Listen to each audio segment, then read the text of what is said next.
হুজুর আসসালামু আলাইকুম। একটা প্রশ্ন করি, দোয়া কুনুত যারা পারে না তারা বেতরের নামাজ কিভাবে পড়বে? ওয়ালাইকুম আসসালাম রহমতুল্লাহ ওবরাকাত। আলহামদুলিল্লাহ ওয়াকাফা ওয়া সালামুন আলা ইবাদিহিল্লাযিনা আসতাফা।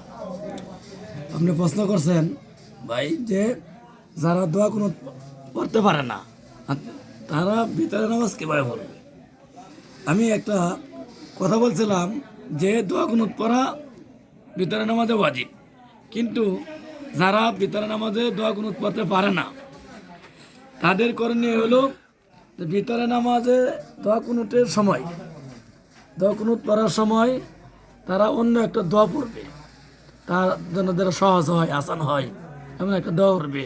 যেমন আল্লাহ রব্বানা আতিনা ফিদ দুনিয়া হাসানা ওয়া ফিল আখিরাতি হাসানা ওয়া কিনা আযাবান নার, অথবা আল্লাহুম্মা ইন্নী যালামতু নাফসি যুলমান কাসীরা ওয়া লা ইয়াগফিরু যুনুবা। হ্যাঁ, এরকমভাবে তার জানা মতন ছোটো ছোটো দোয়া আছে, এই দোয়াগুলি পড়বে। যদি সে দোয়া না পড়তে পারে, দোয়াও জানে না, এমন যদি আমরা লোক বাইরে থেকে থাকিয়ে, তাহলে তাদের করণীয় হইল সুবহানাল্লাহ সুবহানাল্লাহ সুবহানাল্লাহ কমপক্ষে 3 বার পড়বে।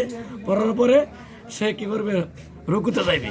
তারপরে রুকু সাজদা করার পর সে তাশাহুদ পড়বে, দুরূদ পড়বে, সালাম ফিরাইবে, নামাজ শেষ করবে। আল্লাহ রাব্বুল আলামিন আমাদের সকলকে বোঝার তৌফিক দান করুন।